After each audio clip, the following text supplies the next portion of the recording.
Convido ao palco a doutora Viviane Mosé. Doutora Viviane, é um prazer. Doutora Viviane Mosé, psicóloga e psicanalista, doutora em filosofia pela Universidade Federal do Rio de Janeiro, que abordará o tema Ética, eu e você somos os responsáveis, que é o tema do evento. Como mediadora dessa mesa, convidamos a senhora Rosângela Peçanha, subcoordenadora do Fórum das Estatais, para quem em seguida já passamos a palavra. Bom dia a todos. É um prazer estar aqui mediando essa mesa com a Viviane, porque eu já conheço a Viviane de outros eventos, né? Já estive, inclusive, nessa posição. A Viviane, ela, além do que já foi citado, ela atualmente é professora convidada da Fundação Dom Cabral e da FGV, da Fundação Dom Cabral e da UFRJ, onde ela fala sobre gestão, sobre novos modelos de gestão. Ela tem um quadro, né, de arte na gestão na CBN. Então, acho que ela trará muitas contribuições importantes para a gente aqui que discute tanto esse assunto nas nossas empresas. Obrigada pelo convite. É um prazer estar aqui com a Rosângela. A gente já se viu outras vezes. É um prazer estar aqui com vocês. Eu já estive em 2011 no fórum. Foi muito proveitoso para mim. Inclusive, essa minha trajetória em gestão tem muito a ver com o fórum. Aquele fórum me estimulou muito a esse tipo de questão, né? E meu objetivo é conseguir trazer esse tema, exatamente, acho que foi muito bem escolhido, adorei,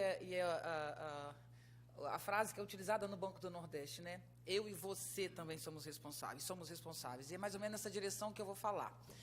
Bom, acho importante a gente, quando discute ética, ter uma noção, primeiro, do que significa esse valor, porque as palavras no nosso mundo, não no Brasil, não, apesar do Brasil viver um momento bem difícil, eu vou até evitar falar desse momento, porque é tão complexo.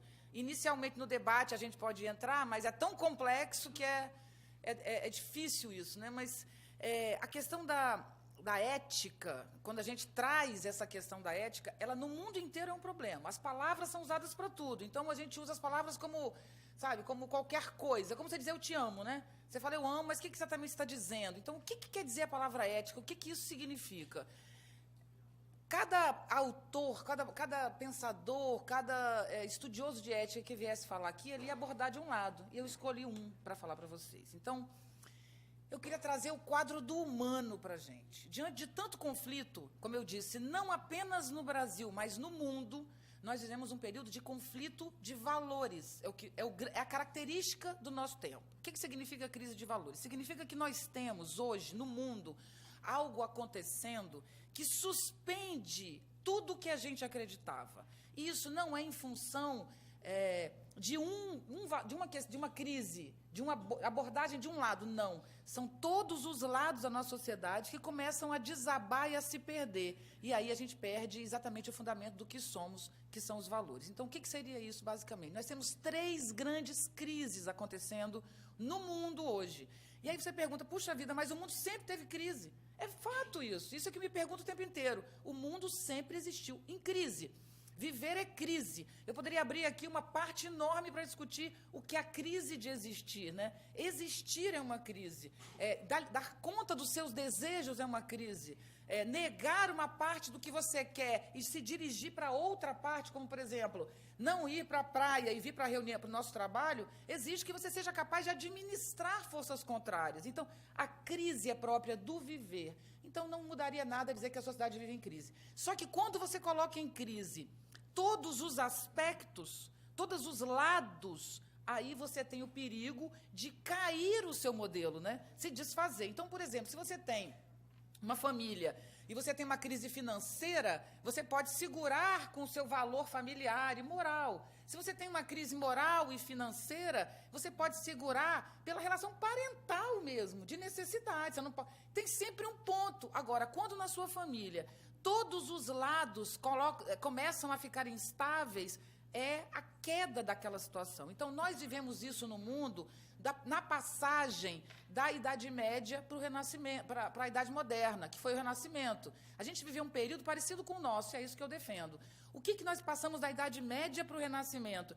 Nós tínhamos, na Idade Média, um livro que era escrito à mão, que é a Bíblia. Esse livro, assim como a Ilíada e a Odisseia, nos gregos, né, no pensamento grego, ordenavam a sociedade. Então, se você quer saber o que fazer, você sabe onde procurar. Se você quer ter uma referência de ação, você tem onde procurar, em um livro que chamava Bíblia.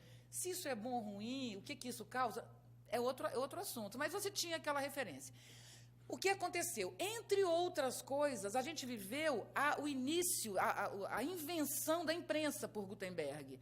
Quando nasce a imprensa, proliferam livros, proliferam conteúdos. Então, o que é, na verdade, a moral? Eu já vou voltar lá atrás para traçar essa coisa. O que é a moral, na verdade? Os valores, a moral e a ética. Eu já vou diferenciar essas duas coisas.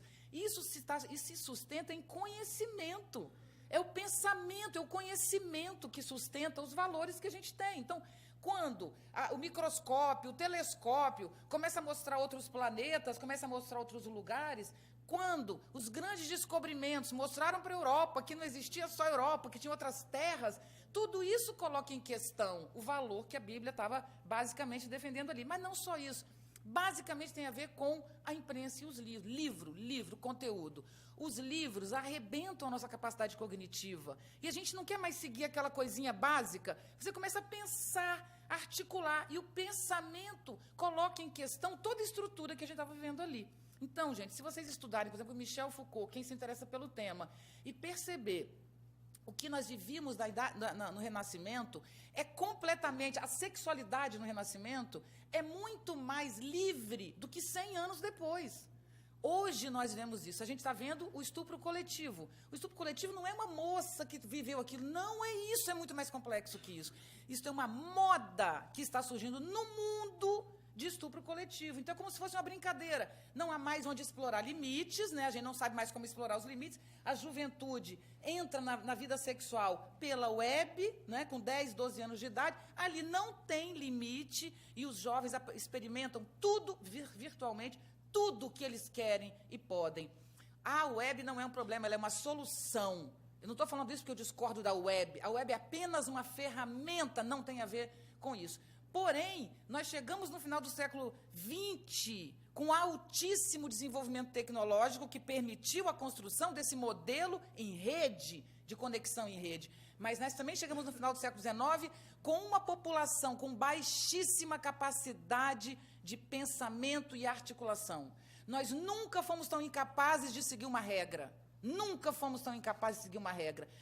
Quando alguma coisa nos frustra, a gente acha que tem alguma coisa errada com a gente ou com a situação. A gente não entende mais hoje por que eu tenho que me limitar. Isso é característico dessa mudança de mídias que desfez, apagou os contornos, né? Então, antes eu tinha isso aqui, vamos supor que isso aqui seja um celular, né? Qualquer coisa, isso é fixo, isso é matéria, eu tenho uma referência disso. Isso eu chamo de real, mesmo não sendo. É um papo longo de filosofia que eu não vou entrar, mas eu entendo isso como real, né?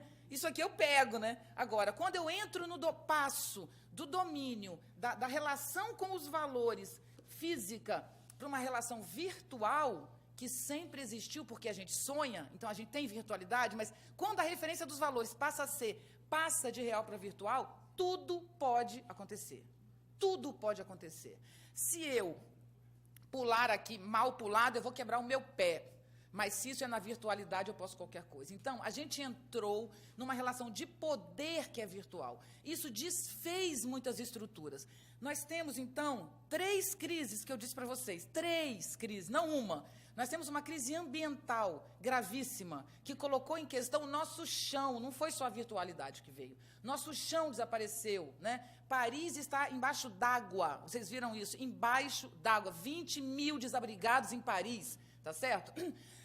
Eles não têm estrutura para dar conta disso. Eles não estão acostumados a lidar com isso. Possivelmente os franceses estão passando mais perrengue do que passamos aqui. Porque aqui a gente tem experiência, eles nem têm isso. Então, o fato é que a instabilidade climática independente se 100% desse problema é de aquecimento global ou se parte disso é da própria estrutura da Terra, não faz a mínima diferença. O fato é que nós já destruímos a natureza, isso é um fato. Se é 100% ou não que causa o problema, que é um debate, não importa. Nós destruímos a natureza, é um fato. E, aliado a isso, possivelmente, outros fatores causam uma instabilidade inacreditável. Antes, quem sofria era o pobre, né? E vocês de estatal, tem muitas estatais aqui, alguns devem ter participado disso até diretamente, né? Quer dizer, no Espírito Santo tem o Rio Doce. Quando o rio subia, eu era criança, e eu e meu pai, meus irmãos, minha mãe, nós conseguimos donativos para os pobres, né? Todo ano. Quando Santa Catarina passou pelo que passou, você não tem como conseguir donativo para pobres, sabe por quê? Porque são casas de alvenaria com carro na porta, de pequenos proprietários que caíram em Santa Catarina. Eu sobrevoei de helicóptero, parecia uma pá que arrancou aquilo ali do nada, uma coisa horrorosa. Depois a gente viu Angra dos Reis, R$ 1.500 a diária, né? E as pessoas morreram. Depois a gente viu no Rio de Janeiro o que aconteceu. Eu tinha uma casa, não na região mais próxima, né? Não peguei o temporal, mas, na verdade, aquela região que chama Vale do Cuiabá, era dentro do Rio de Janeiro, o lugar mais rico das melhores casas. A casa que caiu era do presidente da Firjan,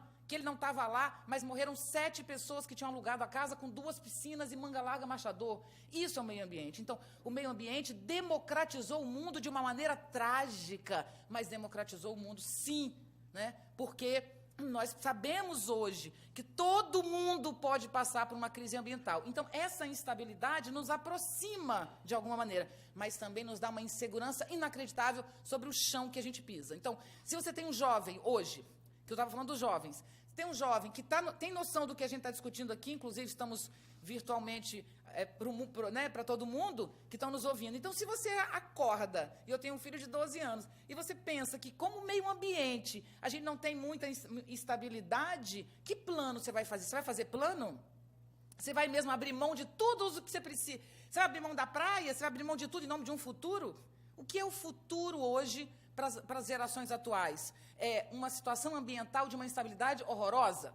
Só que junto a isso tem carência de alimentos, né? Tem o país, né? Tem uma infinidade de coisas. Mas vamos pular o meio ambiente. O meio ambiente trouxe, essa crise é grave, a palavra meio ambiente, gente, quando ela bate, ela nos lembra morte.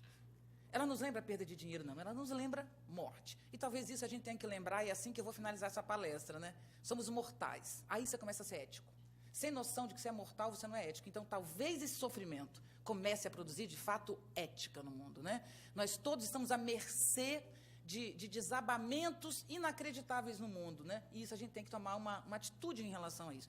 Bom, a crise ambiental se alia a outra. Qual é a segunda crise que a gente tem? A tecnológica, que eu acabei de rapidamente citar. Quer dizer, eu tinha uma referência física e não tenho mais. Como eu não tenho mais, né? Eu brinco, eu vou muito à Bahia, né? Eu brinco, a Bahia tem a religião afro-brasileira, né? Muito forte, eu brinco com eles, eu falo assim, agora eu acredito em espírito. Se você acredita em Wi-Fi, por que você não acredita em espírito?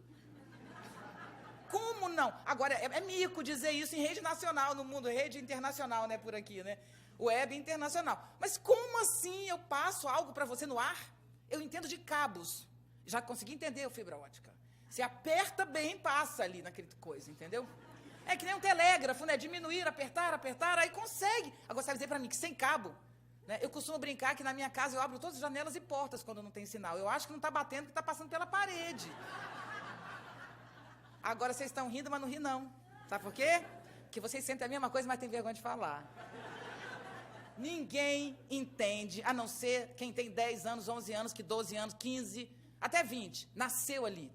Quem não nasceu ali não entende. Então, quem ainda está dirigindo o mundo não nasceu na web, não nasceu com a virtualidade. Somos nós que estamos guiando o mundo. Eu tenho 52 anos, quem está guiando o mundo somos nós. E nós estamos sem noção, né? Então, ponto 1, admitir que estamos sem noção.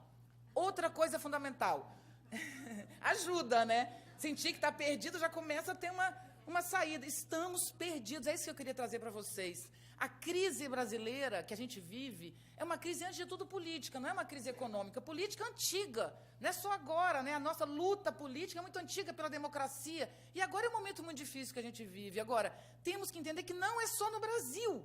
Cada país tem a sua questão específica e a sua dor. Todos os países do mundo estão sofrendo muito, cada um pela sua ferida. E a nossa é desigualdade social, né? É a questão política que está, nossa democracia que ainda não... Enfim, não é que a gente está no único na história. Não, a questão é fundamental para todos. Em relação à web, não apenas isso. A web tem outra coisa que ela faz. Ela faz o seguinte, ela faz com que... Isso é muito importante, que eu queria falar para vocês, porque isso tem a ver com modelo de raciocínio, e eu acho que ética tem a ver com pensamento, com conteúdo e com raciocínio. Quanto mais a gente tem um conteúdo de qualidade, mais a gente é ético. Vou fazer uma partezinha e volto aqui. Tomara que eu lembre, já estava, senão alguém me lembra. Eu tenho que fazer essa parte. Nós raciocinamos de um modelo linear, né? Nós raciocinamos o que é bem e o que é mal em oposição. E aí a gente olha as coisas com horizontalidade. Então, você olha ao conflito, vê o bem, o mal, o certo e errado, assim que eu aprendi, né? Linha de raciocínio, lembra? Siga uma linha de raciocínio. No doutorado é assim, uma picada aberta na mata, não olha para o lado, vai até o fim. Se olhar para o lado, distrai, a tese não sai. Então, estou falando da alta intelectualidade. Eu não estou falando da média, eu estou falando da alta intelectualidade. Doutorado, né? É um pensamento rasteiro, altamente rasteiro, que é comprovar alguma coisa, né? Então, você tem que abrir mão de tudo para comprovar aquilo ali. Hoje, gente, nós, velhos, ainda estamos lendo o mundo como um pires. Olha o bonito, fica do lado do bonito e afasta o feio, né? E por aí vai. Acontece que hoje as novas mídias criaram verticalidades, transversalidades e horizontalidades que hoje, no Brasil, eu estou falando de raciocínio, não é uma posição política aqui, apesar de eu pensar coisas, né? Eu não estou falando isso, olha que vocês vão entender. Hoje, no Brasil, todas as pessoas no Brasil hoje têm acesso à web, tá? É muito pequeno. O Brasil é um país que mais usa internet no mundo, primeiro lugar no mundo de uso, tá? Nós temos 1,5 celular por habitante no Brasil. E todas as pessoas podem se conectar e continuam se conectando. Então, o fato de eu não querer mostrar o que pessoas estão pensando, porque eu penso diferente, não faz com que elas não existam. Antigamente fazia. Hoje não. Hoje, quanto mais você nega, empurra, exclui, mais o excluído ganha força e domínio e se destaca. Então, nós temos que desenvolver um raciocínio de inclusão. Entende que eu estou falando de ética? Ética não é ser bonzinho. Ética não é ajudar o outro. Ética não é exercer a minha religiosidade. Não, a sua religiosidade se exerce na sua igreja. Ética não tem nada a ver com isso. Ética é a compreensão de que nós somos um corpo complexo, altamente complexo, e que se retroalimenta. E que se esse corpo não for alimentado como deve, eles causam problema para nós mesmos. Então, ser ético é pensar em você mesmo. Quando uma empresa é ética, ela é mais lucrativa. Quando você é ético, você tem mais amigos e pessoas do teu lado.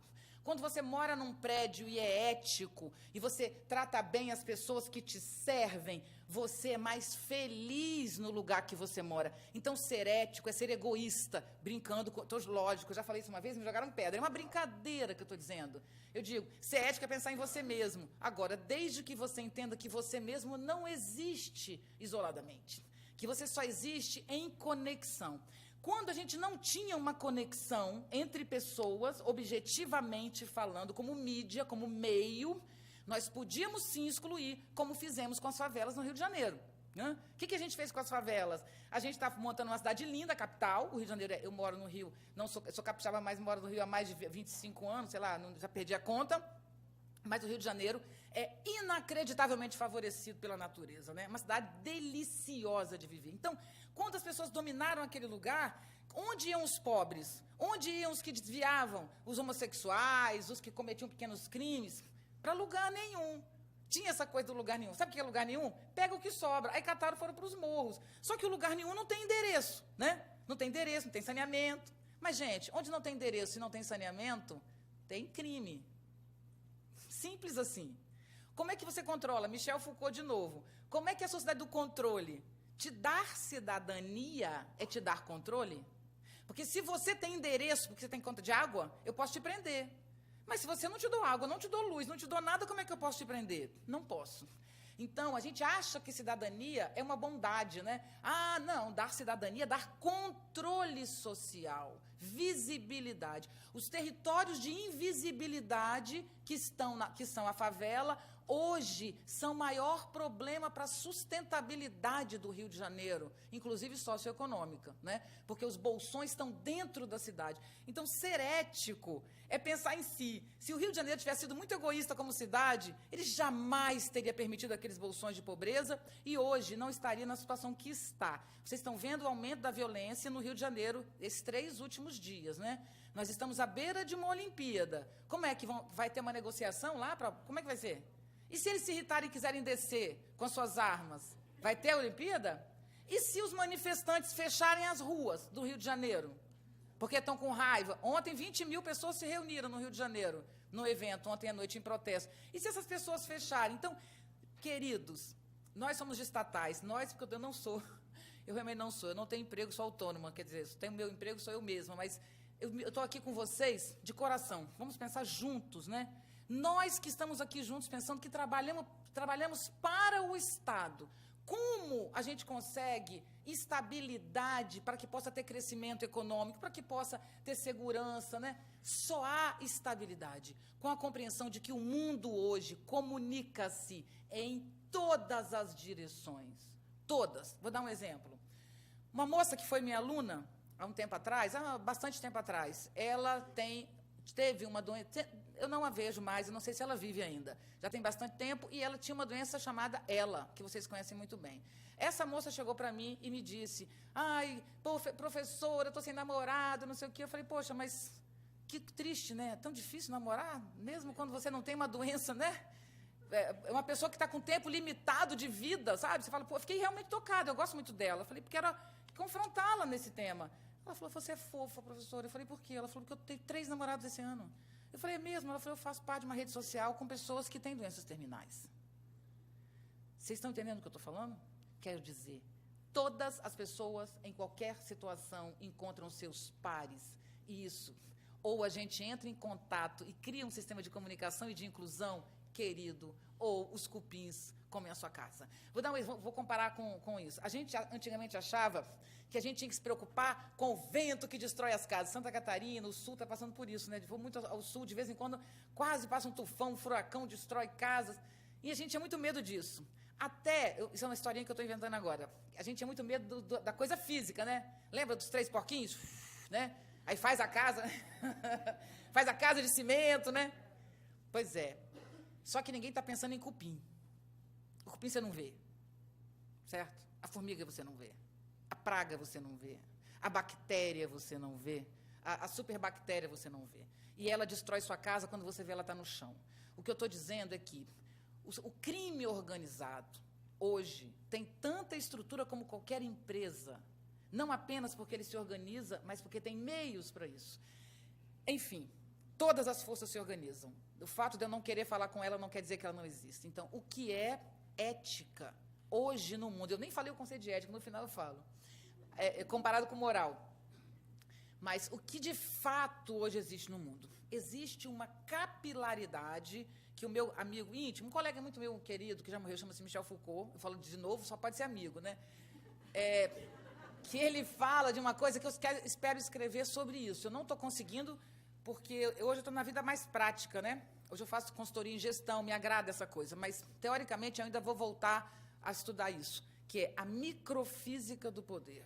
Michel Foucault disse que o poder não está no coração como a gente pensa. O coração é uma bomba para distribuir.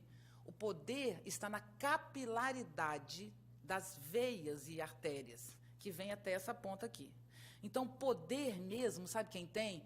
A pele, por exemplo, que capta as sensações. Ela tem poder, porque se eu capto bem captado, o meu cérebro articula isso bem. Mas se a minha capacidade de captação é nenhuma, como é que meu cérebro vai trabalhar? Eu não sou a pele, os 5 sentidos. Então, a gente deu muito valor ao cérebro e deu muito valor ao coração como núcleo. E isso em função de um modelo de pensamento que eu chamo de piramidal. Então, a gente fala assim, poxa, o corpo é complexo, só tem que ter um pai para mandar, né? A gente arruma um pai. É o cérebro? Primeiro era o coração. Depois virou o cérebro, o pai, né? A gente quer sempre achar um culpado. Você tem um problema aqui num grupo de trabalho, quem errou? Aí manda embora, ou pune, se não for estatal, né? Mas assim, não é esse o problema. Se você tem um problema, você tem um problema com todos. Não adianta mandar embora um. O problema vai se repetir, não é? Então, essa mania de pensar o piramidal colocou o cérebro como centro. O cérebro é importante, gente, muito importante, mas ele só é um processador de qualidade, de alta qualidade. Na verdade, a gente processa o que vem, né? Então, tem muito a ver com uma retroalimentação, com a vida que a gente vem de fora. Esse poder é o que está acontecendo agora. Nós tínhamos os grandes estados, os grandes conglomerados econômicos que dominavam o mundo. E podiam, aí você fala, ainda domina, mais ou menos. Eu estive semana passada numa empresa, que eu não posso dizer o nome para não expor, mas uma empresa muito grande, muito poderosa. E eu disse para eles, por causa da questão deles, era agronegócio, que está muito bem, no momento, inclusive, muito bem, né, essa empresa que eu fui. E eu disse para eles, basta a mudança numa lei ambiental para o seu negócio ser destruído. Entende? Como assim? Como essa mudança ambiental? É só a população se organizar. Eu não estou dizendo que a lei ambiental vai ser correta. Pode ser uma lei incorreta, pode ser um delírio, não pode? Alguém fala assim, olha, não plantamos mais soja. Soja, não gostamos de soja. E se toda a questão dele é soja, acabou. Então, a instabilidade vem exatamente de que a população pode se comunicar, de que a população pode se organizar e falar. Se isso não está acontecendo, já está, mas cada vez isso vai acontecer mais. Então, o que é a microfísica do poder? É a compreensão, e aí essa tese que eu trago para vocês, de que nós saímos de um tipo de poder, que era a pirâmide, e estamos em outro, que a pirâmide acabou. Hoje, o relacionamento é em rede. Quem sabe fazer rede, ganha poder, e esse é o jogo. Por que nós vemos uma sociedade tão sem ética? Porque hoje todos os jogos podem ser feitos diretamente. É como se a gente tivesse com um cobertor, gente, pequeno, para cobrir um monte de gente. Seria até bonito se fosse isso. É um pouco pior, mas puxa para um lado, puxa para o outro, rasga. Ninguém senta para falar o seguinte, nós temos um cobertor só, vamos fazer o seguinte, vamos revezar, você usa... Não, todo mundo puxa para um lado, no sentido moral, no sentido financeiro, no sentido familiar, e as coisas não conseguem andar no mundo inteiro. Então, a minha tese é que nós estamos saindo de um poder concentrado para um poder distribuído. No poder distribuído, a população tem mais poder. Só que a população tem poder hoje no mundo, a população que tem poder hoje no mundo é uma população que foi educada desde o século XX para repetir e não para pensar. Como é que você coloca pessoas que não foram ensinadas a pensar, que não desenvolveram um modelo de raciocínio complexo, que é o que exige para as lideranças, né? E coloca todo mundo em liderança. É como se a gente tivesse educado o mundo para respeitar as lideranças, que são piramidais. Só que o poder está com todo mundo. Então, todo mundo tem poder, todo mundo age como liderança, né? Mas não tem noção nem intelectual, nem moral, nem ética. No final do século XIX, eu não vou contar a história inteira, porque tem uma boa história aí, mas no outro dia eu conto, eu acho que está no meu livro, O Homem que Sabe, do Homo Sapiens, a Crise da Razão. E o outro também que completa isso, que é a Escola e os Desafios Contemporâneos. Que, na verdade, a gente estava no século XIX, no final do século XIX, a gente já tinha as máquinas, né? Já tinha a Revolução Industrial, já tinha tudo isso acontecendo. E isso quebrou a pirâmide, porque você tem os que cortam, os que costuram, né? Os que vendem, né? E criou a corporação, né? Com as forças todas em rede já, mas a produção virou em rede. Mas a gestão continuou piramidal. Só que quebrou. Aí o que aconteceu com essa quebra? A gente viveu o aumento do proletariado e a gente teve o Marx que disse, proletários do mundo univos. Aí, gente, não nasceu o comunismo. O comunismo nasceu e morreu. O comunismo não é a palavra que a gente precisa dizer hoje. Me desculpe. Quem diz não sabe muito o que está dizendo, entendeu? Não tem comunismo, não existe comunismo, não tem possibilidade de comunismo. Isso aí está fora. Esquece isso. Deu errado. Não é isso. Não funciona. E deu mesmo. E ninguém está defendendo mais isso. Nem Cuba... O Fidel Castro está defendendo mais isso, que é o mais radical dos radicais. Então, o que nós temos de verdade acontecendo? Nós temos um poder que se quebrou, que não é mais ponta, né? Nós não temos esse comunismo. Mas, lembrei, perdi um pouquinho, mas voltei. Eu estava falando do Marx. O Marx, quando ele diz proletários do mundo univos, ele não deu origem ao comunismo, de fato. Ele deu origem à sociedade do conhecimento. Porque a frase proletário do mundo univos é uma frase, é intelectual. Essa frase gerou, no século XX, a segunda força de poder no Ocidente, que foi a União Soviética. A União Soviética nasceu de palavra, de pensamento. A classe popular, no mundo, começou a ler e ter interesse em leitura, porque a classe popular, ninguém queria que ela pensasse, nem estudasse, mal lesse. No século XIX, no início do século XIX. Quando que ela começou a se interessar para ler? Quando escreveram para ela. Então, Marx escreveu para o proletariado. E ele começou a ler. Aí, sabe o que aconteceu? O século XX ficou assim. Ele percebeu que o pensamento, especialmente nas classes populares, mas não só, é uma arma mais poderosa que as outras, né? E aí, o que a gente viu no século XX? A gente viu os países capitalistas, com pavor de se tornarem comunistas, investindo em técnica e não em pensamento. Você viu os países comunistas igualmente, investindo em técnica, porque não podiam investir em pensamento. Todos tinham medo. O capitalista com medo de virar comunista e o comunista com medo de retornar para o capitalismo. Foi uma guerra que a gente viveu, chamado perigo vermelho. Então, a gente tem uma população hoje que é refém de um tipo de pensamento que é o pensamento humano, que eu não gosto nem da palavra humanista, mas pensar sobre o ser humano, pensar sobre nossa condição, pensar sobre nossos relacionamentos, pensar sobre formas de vivermos melhor a nossa vida, que é o humano, as relações, nossas angústias, isso foi ignorado. Investimos em técnica. Chegamos no final do século XX com uma técnica que me fez achar que é espírito, o que é virtual, né? Chegamos a um ponto que a gente não tem noção de onde vai parar a técnica. E o pior, quem está segurando isso não tem pessoas. Tem autômatos, tem repetidores, entende? Isso é grave no mundo, isso é grave. Não adianta a gente apontar, quando a gente fala de ética, e dizer, aquele, vou apontar para cima, porque ética não pode nem, né? Aquele, né? Não, sim, a gente identifica pessoas, mas acabar com os não éticos, como figura com nome e sobrenome, não muda o nosso problema, né? Então, para começar, o que muda o nosso problema? O que muda? A educação, que já está mudando. A educação no Brasil, infelizmente, as pessoas não gostam de falar sobre isso, em função de muitas razões, mas o Brasil foi o país no mundo, segundo a OCDE, Organização Comércio e Desenvolvimento Econômico, que nos últimos 25 anos, 23, 25 anos, que começou lá atrás com Fernando Henrique e se acelerou bastante nos últimos anos, foi o país que mais cresceu em educação no mundo. Aí alguém me diz, mas não cresceu em qualidade. Ué, gente, para ter qualidade tem que ter sala de aula, né? Então, nós atingimos a universalização de vagas, inclusive no ensino infantil. Nós estamos perto de universalizar o ensino infantil. Não falta vagas, sobram vagas. Por isso tem que fechar escolas, porque no Brasil a taxa de natalidade caiu drasticamente. Procure saber, é muito grave a questão da população. Hoje a gente vive um bônus populacional. A gente tem mais gente produzindo do que a gente recebendo benefício. Mas em 30 anos esse quadro inverte radicalmente. Em 30 anos... Olha a pirâmide, os jovens diminuem e aumenta os velhos. Os jovens não vão ter como sustentar os velhos, por isso é preciso uma reforma da Previdência. Não tem solução. Hoje não anda, entende? Não é bondade ou maldade, tem que ter uma reforma da Previdência. Só que hoje as pautas boas e as ruins se misturam com atores que você não sabe mais muito bem para que direção ir. Isso é muito angustiante, né? Mas, enfim...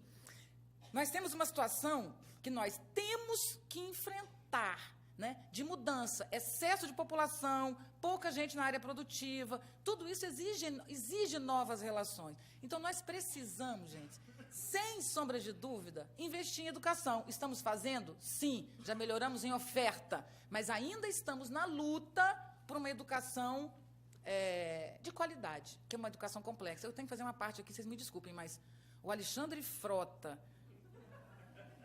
Ok? Não precisa dizer mais nada. Eu não vou fazer isso comigo mesma. Comentar esse ser humano. Ele não deveria nunca ter sido recebido, porque ele é um ministro da educação, ele nunca devia ter recebido esse senhor, especialmente com as demandas que ele trouxe, um projeto de educação, né? É triste. Vocês me desculpem, mas essa é minha área. É minha área. Eu conheço todos os estados brasileiros, pelo menos um município do interior. Aqui no Ceará, por exemplo, eu posso citar 10 municípios que eu já tive aqui no Ceará visitando. Russas, Morada Nova, nem lembro, um monte de município. Eu conheço o Nordeste como a palma da minha mão. Eu conheço o Centro-Oeste, o Sul, o Norte, certo? E eu vejo realmente um crescimento e um ânimo na educação. Por favor, A educação é que vai segurar a nossa possibilidade de existir economicamente.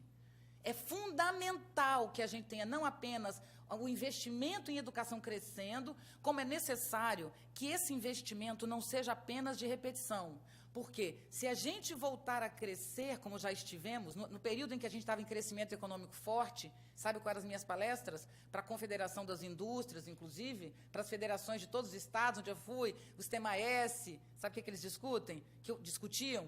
Que se o Brasil continuasse crescendo, ele ia ter um gargalo, é a palavra, porque a nossa educação não dá conta de oferecer o novo profissional para o mercado. Agora que a gente está em crise, a gente vai diminuir a educação. Então, quando a gente voltar a crescer, vai acontecer o quê? Nós não vamos ter gente para dar conta do nosso crescimento e a gente volta a cair. Não foi só por isso que a gente caiu, a gente sabe disso, mas, por favor. Enfim, nós vamos investir em educação, se a gente quiser ética. E investir em educação nesse sentido que eu estou dizendo. Ou seja, se eu entendo que o Deleuze dá um exemplo, ele fala de rizoma. Rizoma, eu imagino o rizoma como uma bucha vegetal. Sabe bucha vegetal?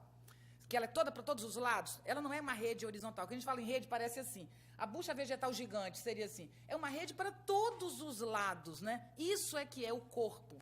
Quem viu aquela exposição do corpo humano que rodou? Lembra das veias sozinhas? Então, aquilo é a nossa complexidade. Então, se a nossa complexidade do nosso corpo e da natureza é essa, se a relação de ecossistema, a gente nunca soube o que era um ecossistema de verdade, decorava, lembra?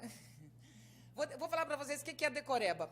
Um ecossistema, não sei nem repetir como é que é o conceito, mas todo mundo aqui estudou o que é ecossistema, mas ninguém nunca soube o que era.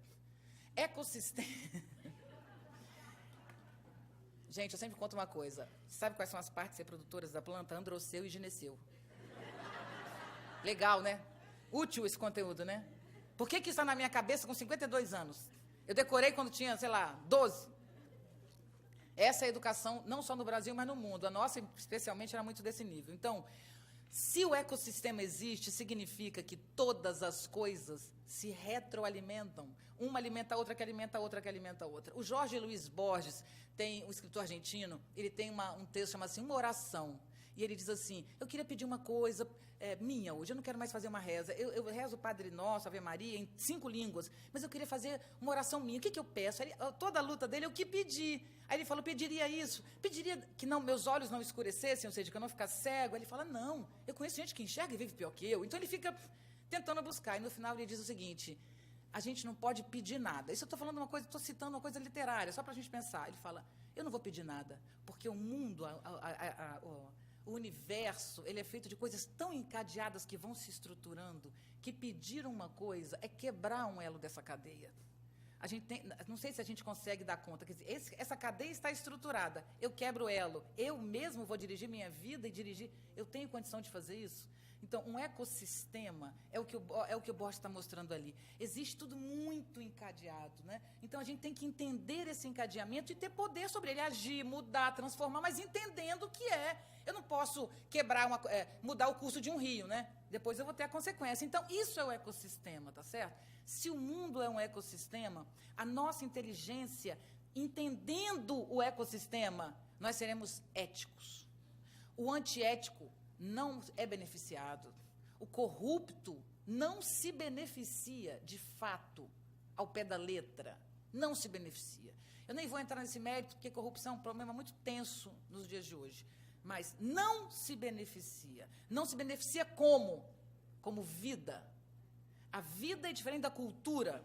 A cultura é onde eu estou para agradar você. Então, na cultura, eu tenho que ser famosa, eu tenho que ser rica, eu tenho que ser linda, né? Eu tenho que ter esses valores que a gente tem aí. Agora, se você é lindo, rico, famoso, poderoso, não quer dizer que você viva bem.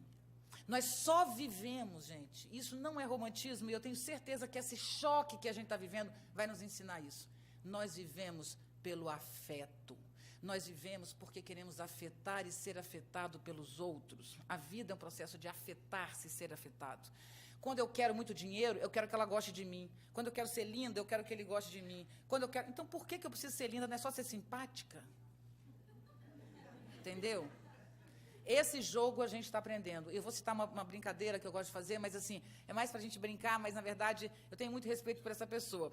A Gisele Bündchen é uma mulher que eu admiro, porque ela é uma mulher do Sul, essa menina linda, maravilhosa. Eu sou fã dela, acho ela maravilhosa, ela não é, enfim, não vou nem... É uma pessoa que eu gosto, que eu acho bacana. E a mais linda do mundo, uma das mais ricas do mundo, casada com um cara maravilhoso, tudo isso, né? 2 filhos lindos, não é assim? Ela foi traída pela babá. Então, olha só, a babá é só uma babá. Ela chegou no marido da Gisele tanto quanto a Gisele, com toda essa dificuldade. Não é melhor ser babá?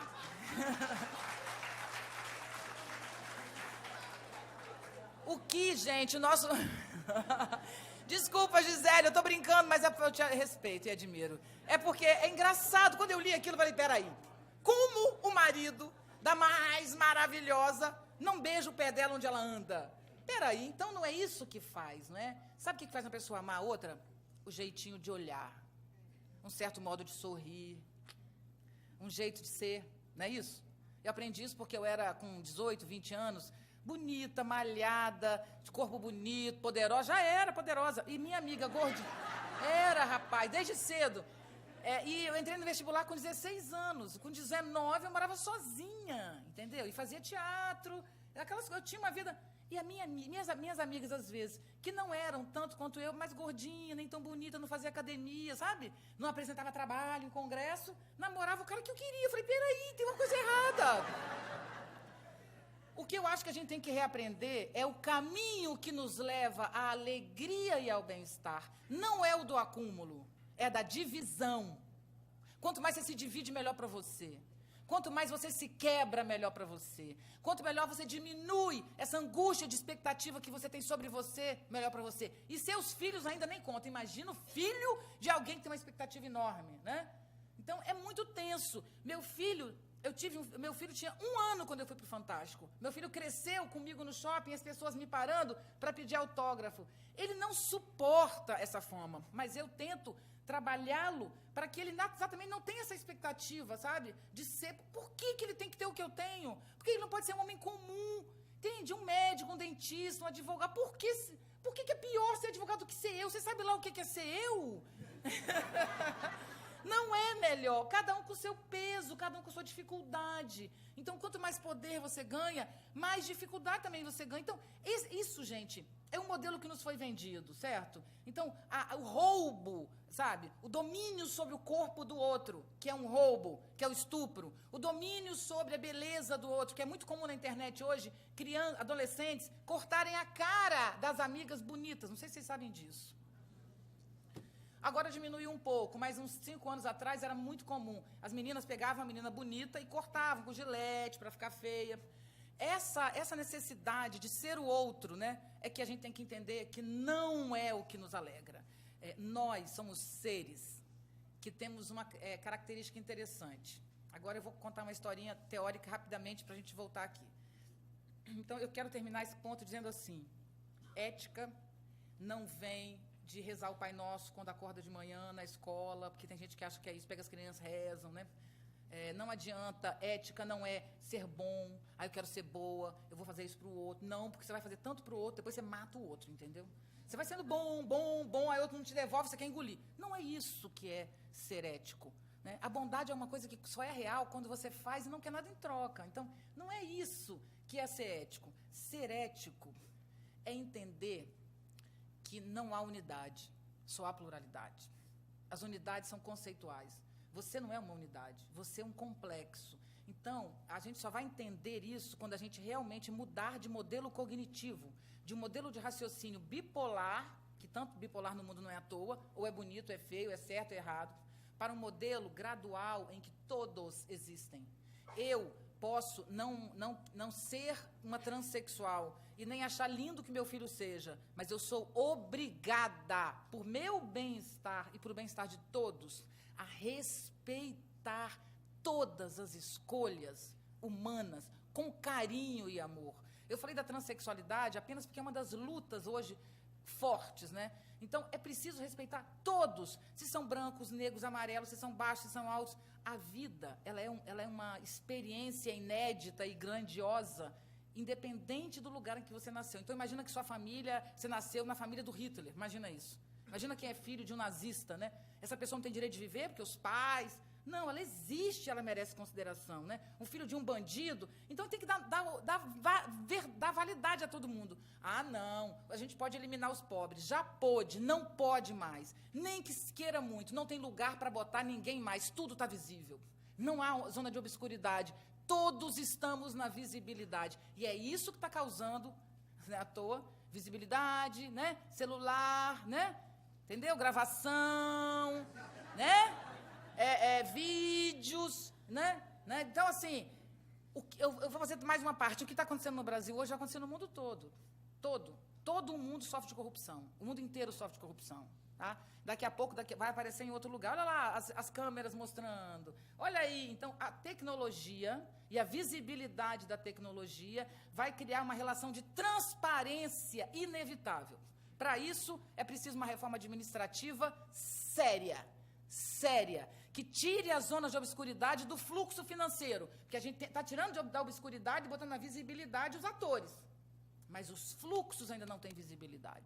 No dia que os fluxos de financiamento todos tiverem visibilidade, no dia que a população puder acompanhar tudo por aplicativos, os que se interessam, né? As pessoas que se interessam, puder usar os economistas, advogados que entendem disso, não é Dona Maria que vai acompanhar o fluxo de uma empresa, mas tem advogados, tem pessoas que podem fazer isso, universidade. No dia que isso acontecer, não vamos ter nenhum problema mais, certo? Porque a gente vai ter a visibilidade, não vai ter problema mais, a humanidade tem que estar junto disso, enfim. Eu quero voltar para um ponto e dizer o seguinte para vocês, olha, a vida começa na água, até onde a gente sabe, né? Então, como a vida começa na água, ela começa quando aparece um ser unicelular, né? Uma célulazinha única, uma amebinha que aparece. Aí eu vou explicar como quem diz isso é um cara chamado Leroi-Gourhan, um paleoantropólogo francês, que já morreu e fala de uma maneira bela. Eu gosto do jeito que ele fala. Então, ele diz assim, essa célula resolve se multiplicar e vira um corpo maior. Por quê? Não sei. Você sabe por quê? Ninguém sabe. Era uma e virou 20 de 1 milhão. E, por alguma razão, isso virou um peixe. E esse peixe, nada, ganha vida. Mas, por alguma razão, que ninguém sabe, esse peixe não quer mais ser peixe. Ou seja, ele não quer só ser peixe. E ele começa a sair da água e vira anfíbio. Ele entra e volta para a água. E, com o tempo, por alguma razão, parte desses... Alguns continuam peixes, né? Outros vão virar anfíbios. E alguns continuam anfíbios. Mas os anfíbios também não estão satisfeitos. E eles ganham a terra. São os répteis. Por que razão? Não, a gente não sabe. Mas eles ganharam a terra. Os répteis saem da terra. Só que tem uma coisa nos répteis que é humilhante, segundo Leroi-Gourhan. Eles arrastam o seu ventre no chão. Então, não dá para ser réptil, né? É preciso sair da terra. Aí a gente ganha o quadrúpede, né?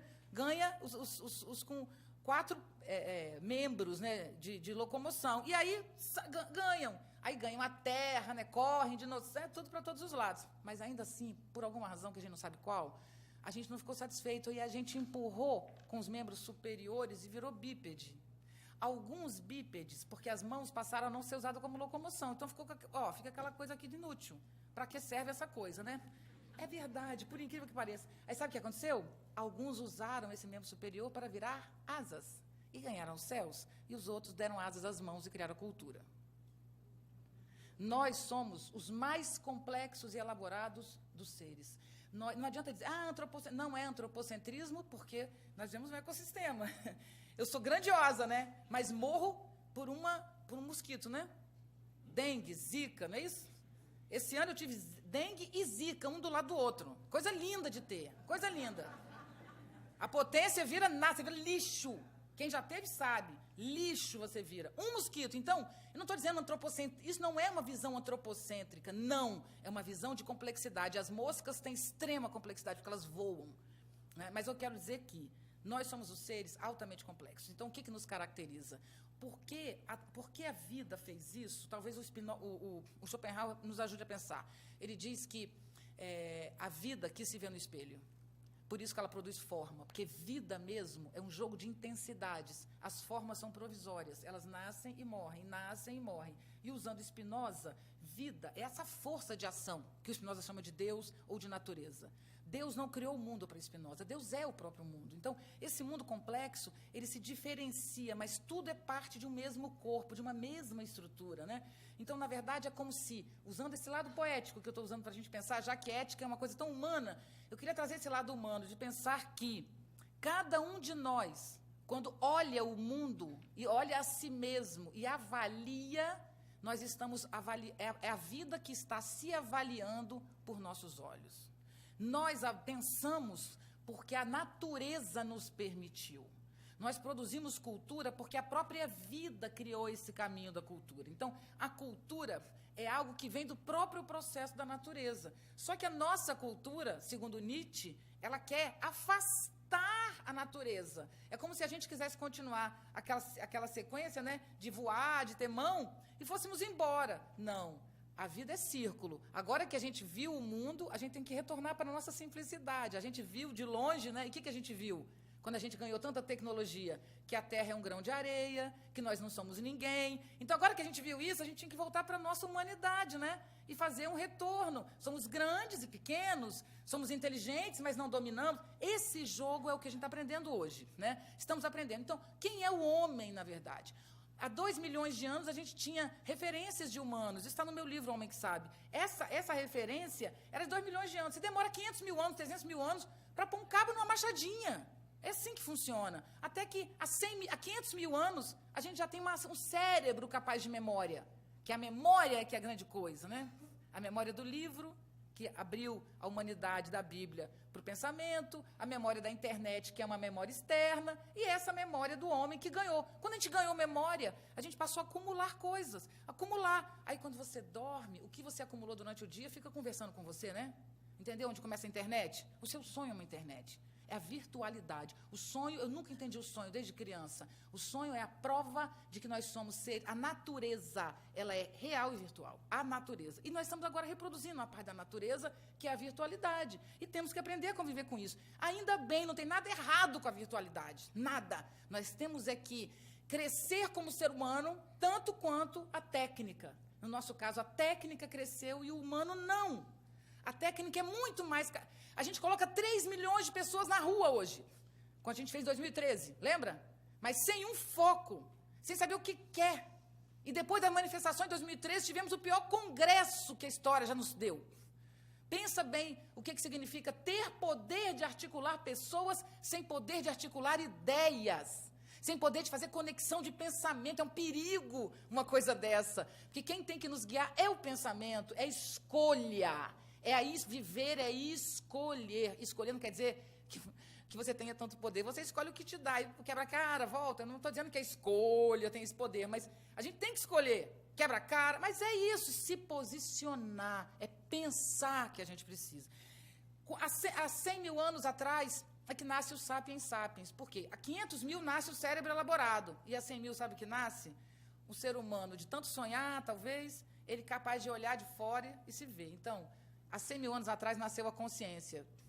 A consciência é uma coisa que está aqui em cima da gente dizendo, professora, você tem que ir ainda logo, que o tempo está acabando, né? Você tem que concluir, não é isso que está me dizendo, a minha consciência? Mas tem a outra dizendo, não, mas vai por aí. Tá dando... E a outra diz, não, volta.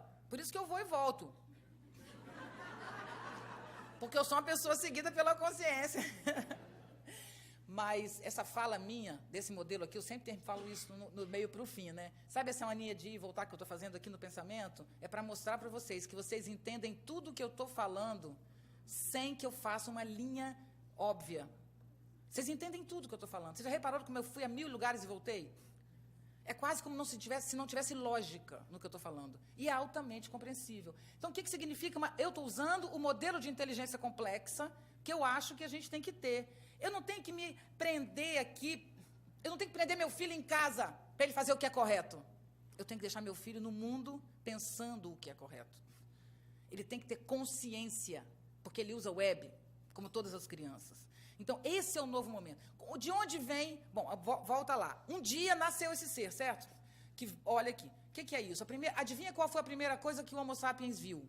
Que ele vai morrer um dia. O homem é o único animal que sabe que vai morrer. Aí alguém na internet me diz assim, isso é um absurdo. Eu tenho um cachorrinho que sentiu que ia morrer. Gente, sentir é uma coisa, saber é outra.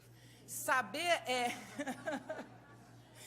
Por por favor, vamos elevar o nível, né, dos incômodos. Pô, eu estou dizendo o seguinte, meu filho com 3 anos descobriu que as pessoas morrem, e chorava, tive que ter pô, foi difícil, mãe, você vai morrer, é doloridíssimo como lida com isso, a escola tem que aprender a lidar, porque a criança leva isso, um professor chega no quadro e coloca lá, planetas, né, aí vai mostrando, um planeta e vai virando Via Láctea, acaba. Eu tenho um aluno que é sequela disso. Ele falou, professor, eu fiquei deprimido a minha vida inteira com a minha aula, que a professora falou que tinha um infinito. Entendeu? Como assim um infinito? Já tentou entender? Ele é sensível, ele não decorou o infinito para a prova. Entendeu? Ele falou, infinito? Oh, é terrível imaginar o infinito. Porque não se imagina. Imaginar é dar forma. Dê forma ao informe. Isso alarga a alma, rasga o nosso coração. Entendeu? É triste. A existência é marcada por uma ferida, que é saber a provisoriedade dela.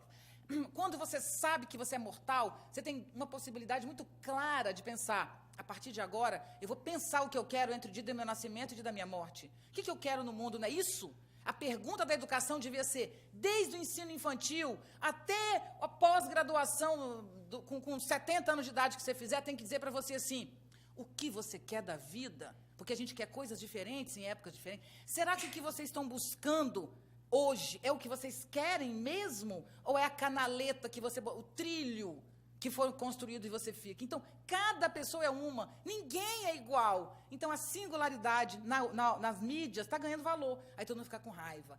Claro, hoje tem um uso idiota. Mas, com o tempo, a gente vai entender que todo mundo pode ser aquilo que gosta e quer, se não for machucar ninguém, nem maltratar ninguém, nem desfazer ninguém, se for uma coisa afirmativa, se for apenas a diferença, ela pode e deve ser aceita, né? Esse é o jogo. Então, como é que nasce a moral?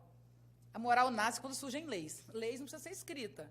O direito é romano, não é grego, não é nas cavernas, né? Mas já existia lei antes mesmo de ter Egito. Então, o que é a lei, gente? A primeira lei é um corpo humano deve ser enterrado ou cremado, né? Ou seja, o corpo humano não pode estar exposto a ser alimento dos outros. Sempre é, porque tem microbactérias, mas no sentido visual, não. Então, eu vou contar para vocês essa história que começa a amarrar nosso fim, que é, quando o goleiro Bruno deixou que sua namorada entregou o corpo dela, eu estou dizendo que eu li, não estou dizendo que foi, eu não sei, mas até onde a justiça concluiu, né?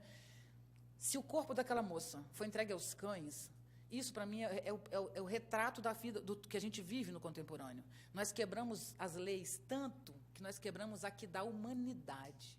Ser humano... Gente, nas piores guerras, você faz uma cova coletiva. O cara não presta, matou muita gente, ele faz um buraco e joga ali todo mundo em terra. Você entregar um corpo humano a um cachorro é mais do que não ter ética ou não ter valor, né? É algo que destrói o mínimo que nos torna humanos. Depois que a gente criou essa duplicidade, tem humano. Só há humano quando tem dois. Tem quem experiencia e quem avalia. Isso é humano. Sem isso não é humano. Então, um louco, maluquinho, é humano? Sim. Porque, infelizmente, para o maluco, gente, infelizmente, ele sabe e sofre. Porque ele sabe onde ele está. Ele está aqui falando que ele é Napoleão, mas ele sabe... sim, ainda assim, que ele não é, entende? Isso é o sofrimento da loucura. Então, humano é isso. Nós hoje estamos rompendo o mínimo da humanidade. Como a gente resgata isso? Resgata entendendo, primeiro, que o limite é um bem. Assim que a gente manteve a moral, né, que definiu a moral, o que pode e o que não pode, você começa a dizer assim, ó, eu tenho vontade de ir para a praia, tenho vontade, mas eu não posso, porque eu tenho que trabalhar. Quando você diz não pode, trabalhar, que eu digo, não é bater ponto, não. Sair para comprar, para fazer comida, quer dizer, lá nas cavernas, né? Não é bater ponto, porque às vezes a gente faz isso, eu digo todas as áreas, não o público, mas sair para trabalhar, não é isso. Estou dizendo o cara ter que conseguir a comida dele. Trabalhar é isso, é ir lá conquistar o seu alimento, senão ele morre. Então, se eu tenho que conquistar meu alimento, se não morro, eu tenho que abrir mão da minha sexualidade, porque o cão está aqui, passa a cadela no cio, ele não pode ir. Porque se ele não for... Isso nos animais é mais ou menos resolvido. Nós nascemos muito sem regra, sem lei. A lei vem de fora, é cultural, a gente não nasce com tanto instinto, né? Então, quando eu digo não a mim, eu ganho força, eu acumulo força para investir em coisas belas, em arte, por exemplo. Dizer não a si mesmo é um bem, não é um mal. O limite é a melhor coisa do mundo. É a melhor coisa do mundo. Isso, se a gente entendesse isso, a gente primeiro daria limite para nós mesmos. Eu e você também somos responsáveis, né?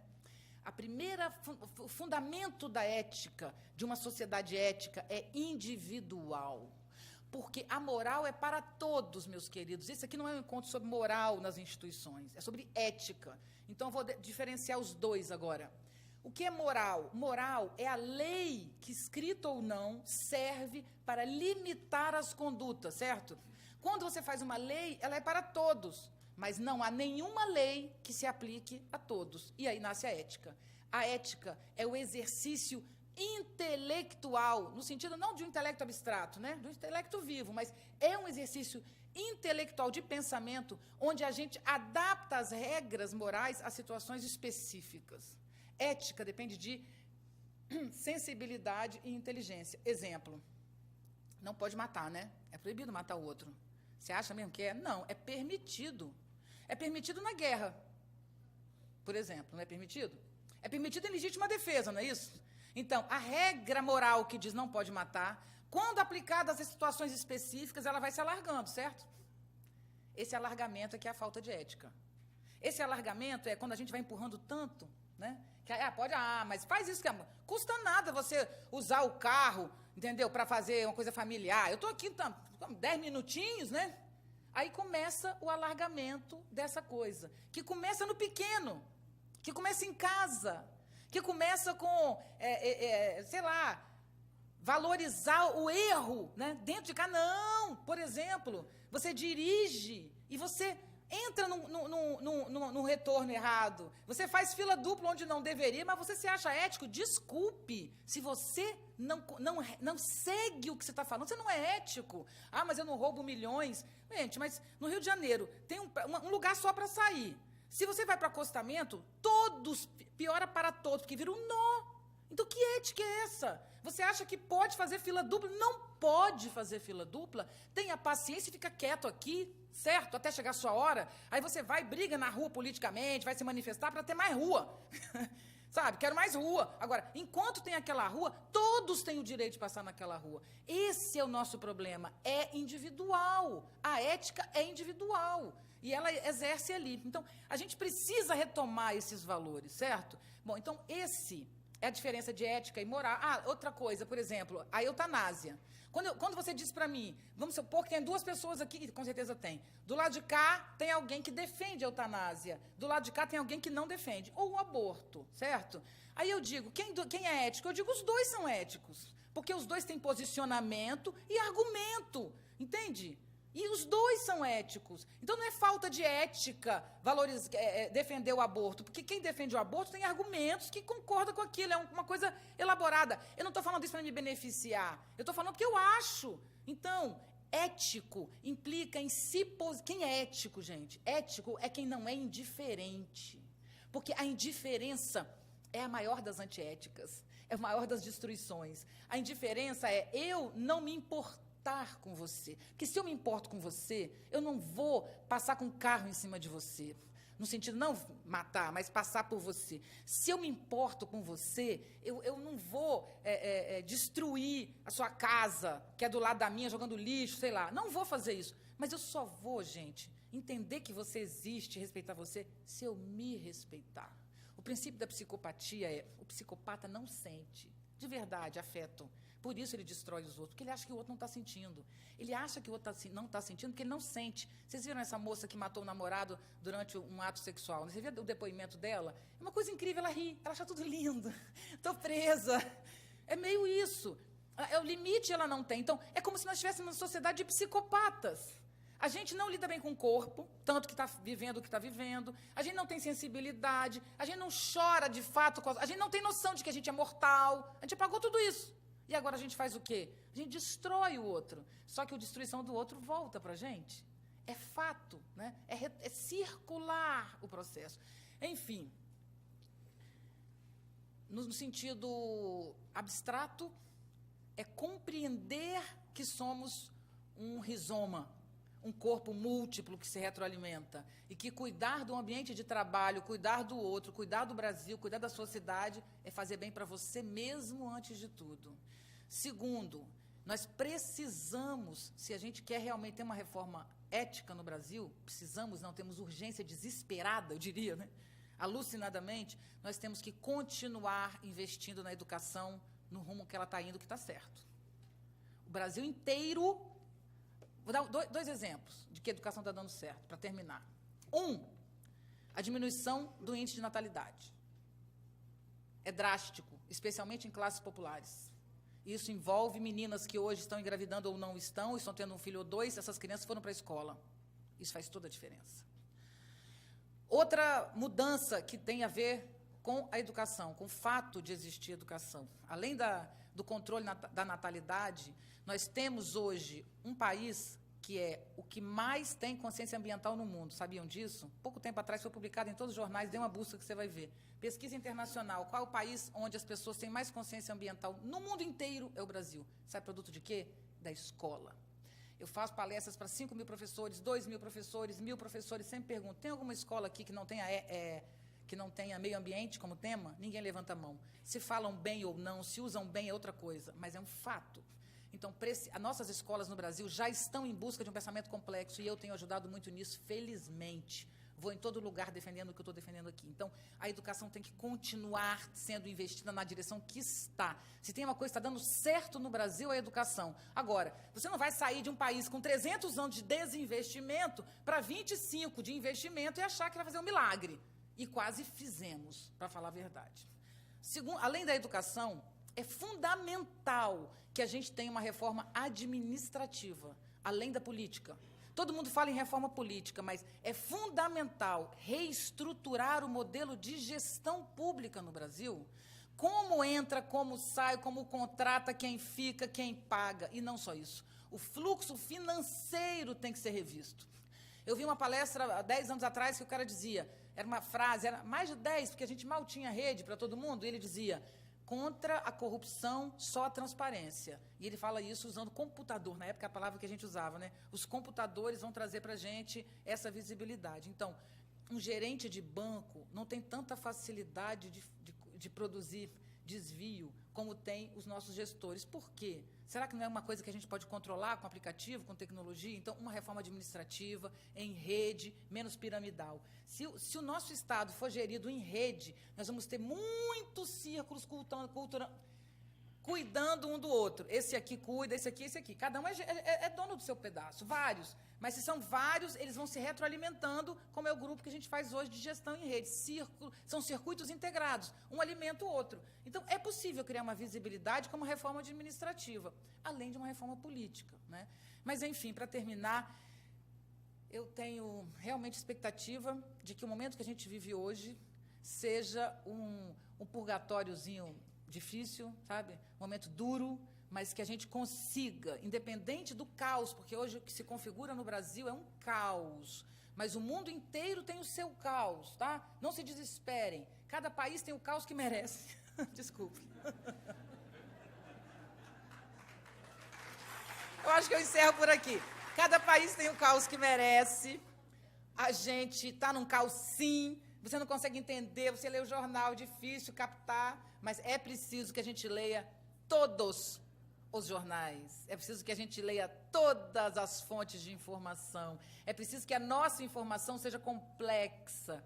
Se você é apenas de um partido que quer defendê-lo, você pode dizer o que você quiser, mas se você é gestor de uma empresa, se você está lidando com uma família, se você está lidando com pessoas que você precisa lidar, uma mãe, um pai, um gestor de empresa, um gestor privado ou público, se você tem pessoas que dependem de você, não dá mais para ler o mundo a partir de uma fonte. Não faça isso. Multiplique a informação, né? Então, é isso que a gente precisa no Brasil. Melhorar o nível de informação e de troca, melhorar o conteúdo, né? Melhorar a nossa capacidade de ler. E eu tenho certeza que é o que está acontecendo hoje e a gente ainda vai para um lugar melhor. Muito obrigada.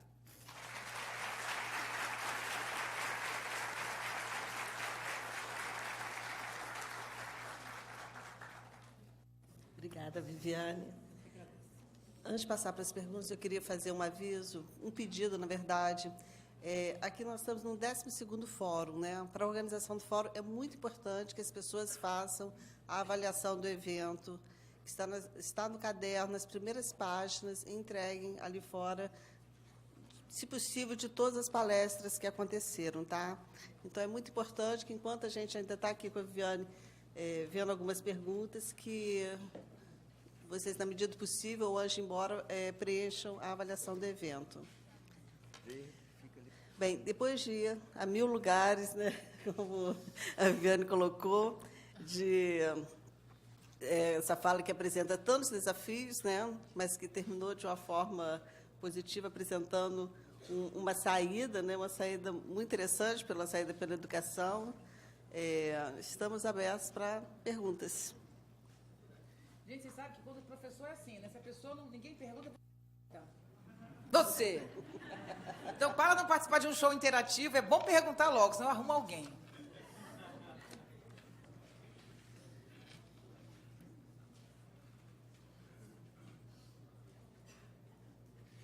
Nada? Não, está aqui, peraí. Oba, não, obrigado. Já estava ficando tensa.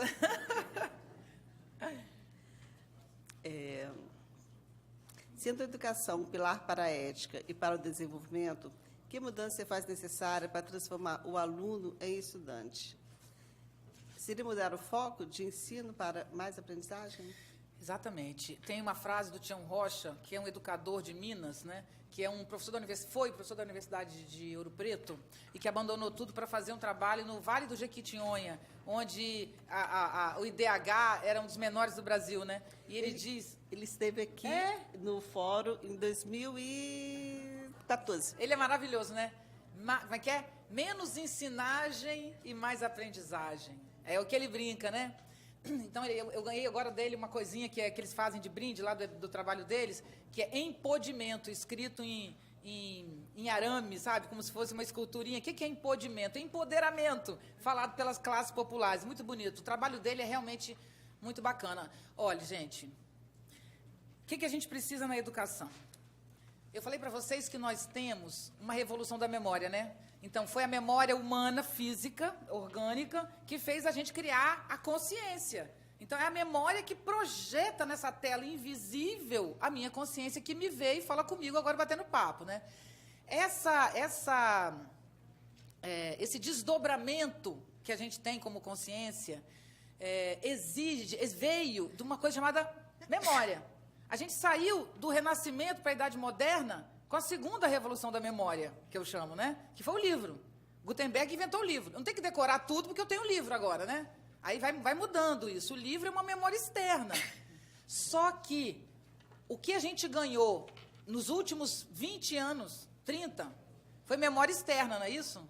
Então, hoje, nós temos uma memória externa que alivia o cérebro da gente para acumular coisas. Então, hoje, um aluno, gente, qualquer aluno, qualquer criança que sabe ler, até as que não sabem, já consegue isso de alguma maneira, mas as que já sabem ler, elas têm, por um suporte que é o celular, qualquer dado, qualquer conteúdo, qualquer, né? Inclusive como matar, como violentar, né? Por isso que o estupro coletivo vira uma moda, porque vai aqui, compartilha, né? O cara publica, não é isso?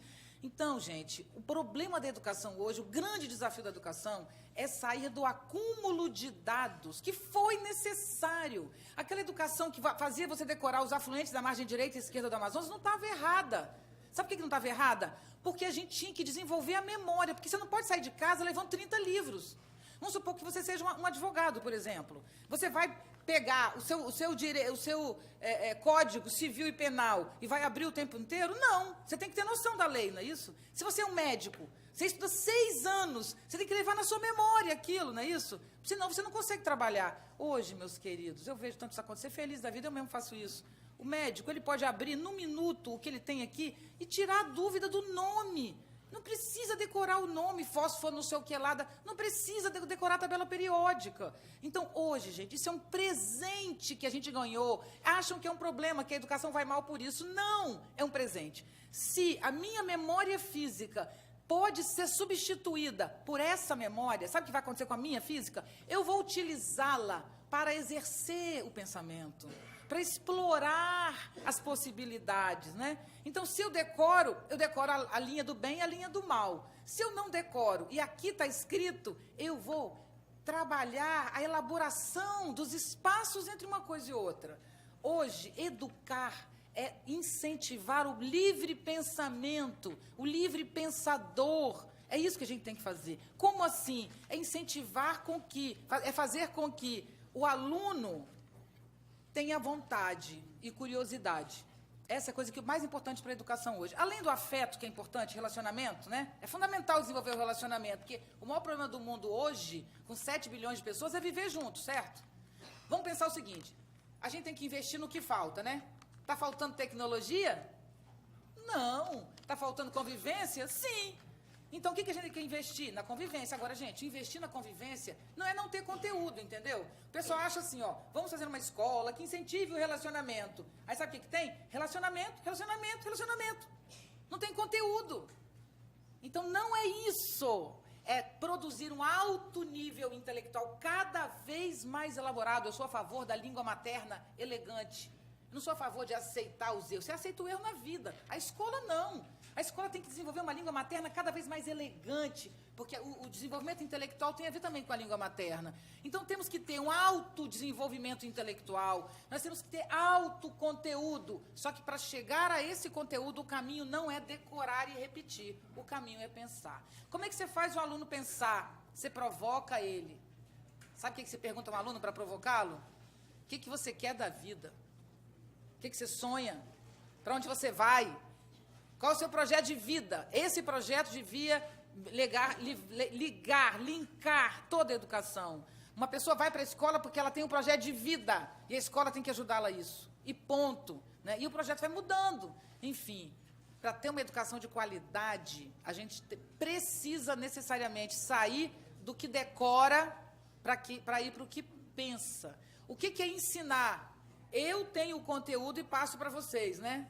Mas se todo mundo pode ter o conteúdo, por exemplo, essa palestra aqui, vocês estão aqui, estão vendo ao vivo, né? Qualquer pessoa pode acessá-la depois, não é isso? Então, qualquer pessoa tem, não precisa estar aqui na sala de aula, que seria essa sala de aula. Para que a gente tenha, de fato, caminhos, né? A gente tem que parar de ensinar. Eu tenho que provocar o seu desejo. Você aprende, não sou eu que te ensino, é você que aprende. A gente pode ensinar 30 alunos e 2 têm interesse em levar aquilo adiante e os 28 não. E tem outro assunto que vai levar 10%, e aí vai. Então, o que precisa? É a gente voltar para o nosso básico, né? Eu estou no mundo para quê mesmo, hein? O que me interessa? O que de fato me alimenta? O que me faz vibrar? Em nome de que eu colocaria a minha vida em questão? Isso é uma pergunta para a ética. Tem alguma coisa que você colocaria a sua vida em questão? Os gregos colocavam sua vida em questão pela honra. Eu talvez colocasse a minha vida, por exemplo, eu colocaria a minha vida em questão pelo meu filho, né? Você colocaria a sua vida em questão? Isso é valor, né? Então, nós precisamos resgatar a potência dos valores. E cada um de nós vai ter que discutir isso individualmente. Mas isso envolve vontade, o que eu quero da vida. Um dia que a escola fizer isso, essas crianças vão sair buscando, sair, né, trazendo e amarrando essas coisas de forma que eu tenho certeza que a gente vai ter outra sociedade. Eu sou muito otimista. Eu acho que o modelo cognitivo que está saindo do linear para o complexo tornará o mundo melhor. O problema é quem sobreviverá a esse caos transitório. Aí é o perigo.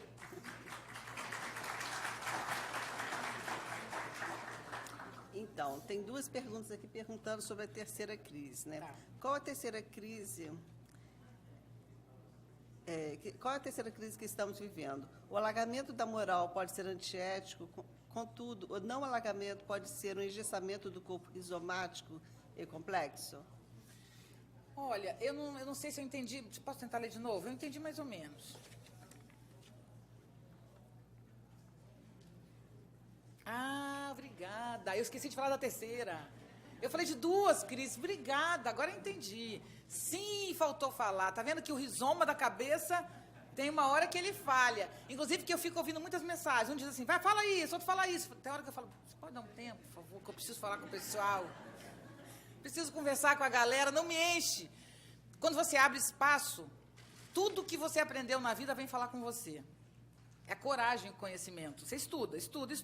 Se você tem coragem, você começa a falar. Aí as coisas vêm. O próprio conteúdo fala, eu quero falar. Aí você fala, pera, não é sua hora.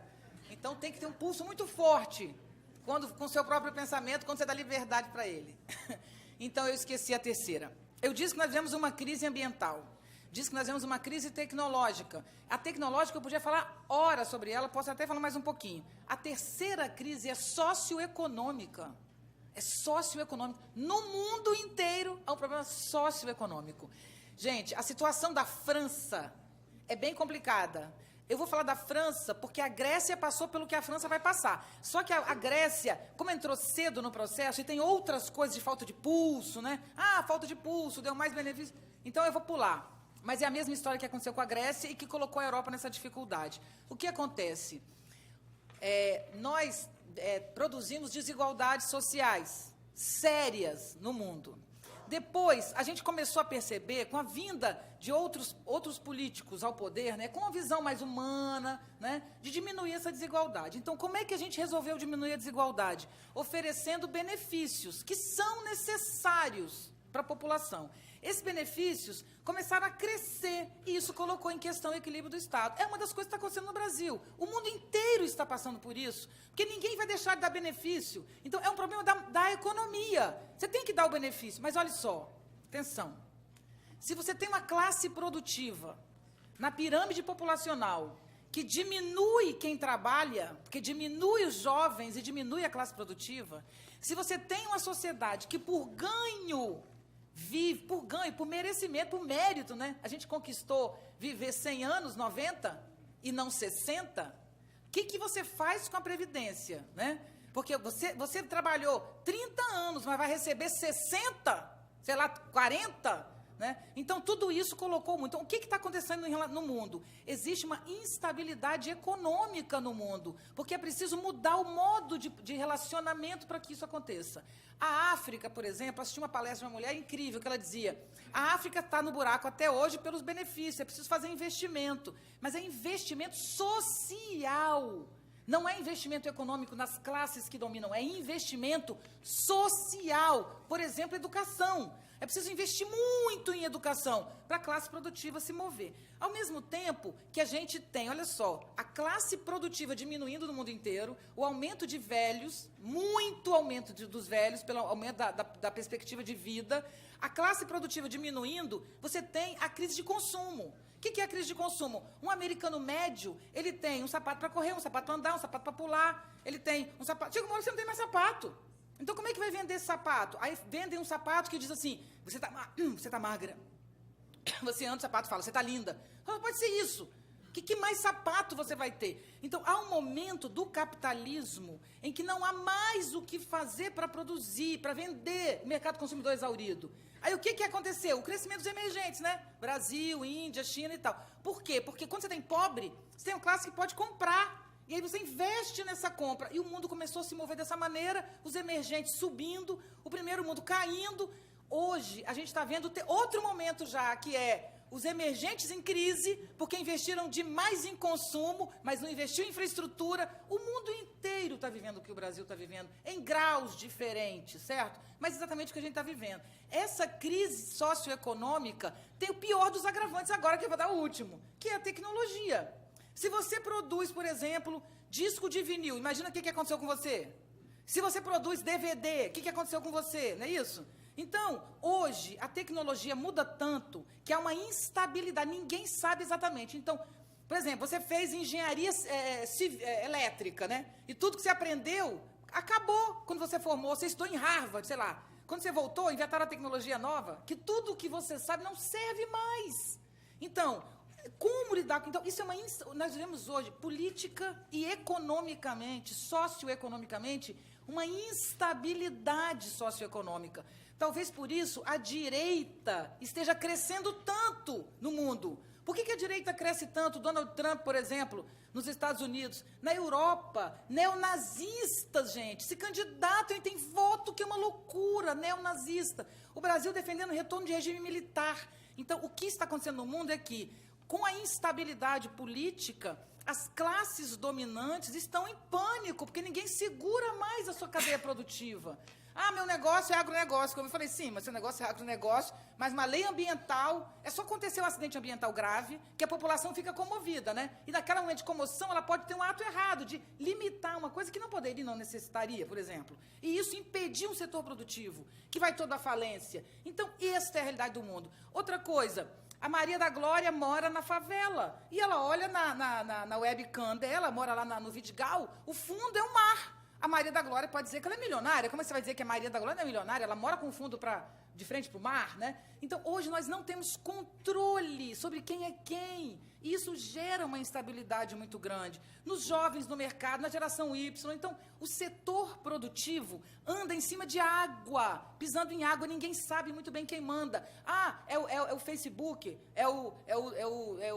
sei lá, sabe, o WhatsApp. Aí daqui a pouco, quer dizer que um garoto inventa uma coisa como o WhatsApp e se torna o cara mais rico, um dos mais ricos do mundo, né? Feito de quê, então, WhatsApp? De nada? Quer dizer que você está trabalhando 100 anos numa fábrica de cimento da sua família, mas o cimento vai desaparecer, porque o cimento destrói a natureza. Inventaram agora um líquido que você mistura com a água e vira...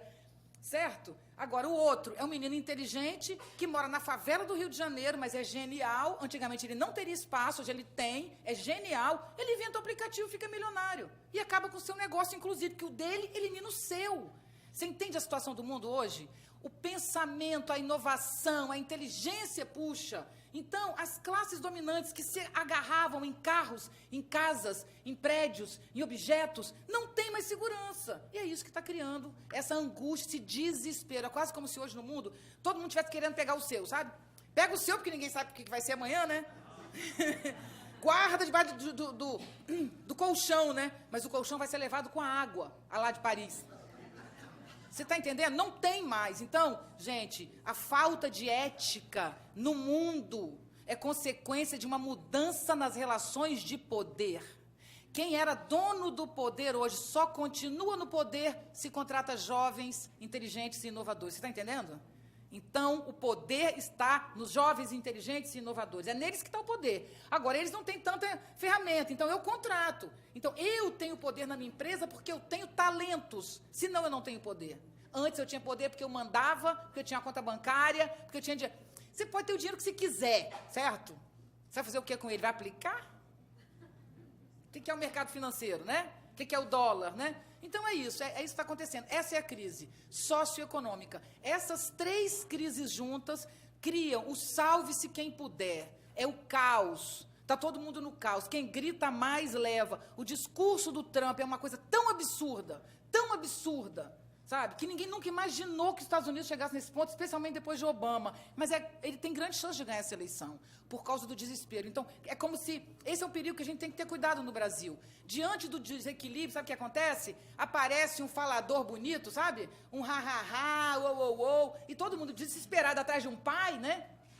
Ao invés de todo mundo seguir a si mesmo, ao invés de todo mundo procurar pensar e se posicionar, é mais fácil eleger um mito, né? Então, gente, infelizmente... Temos que ter cuidado, porque aparece uma pessoa esperta, inteligente, cheia de graça, mostrando uma ética que não tem, mostrando valores que não tem, e a gente segue. Não vamos seguir ninguém, vamos seguir a nós mesmos, por favor.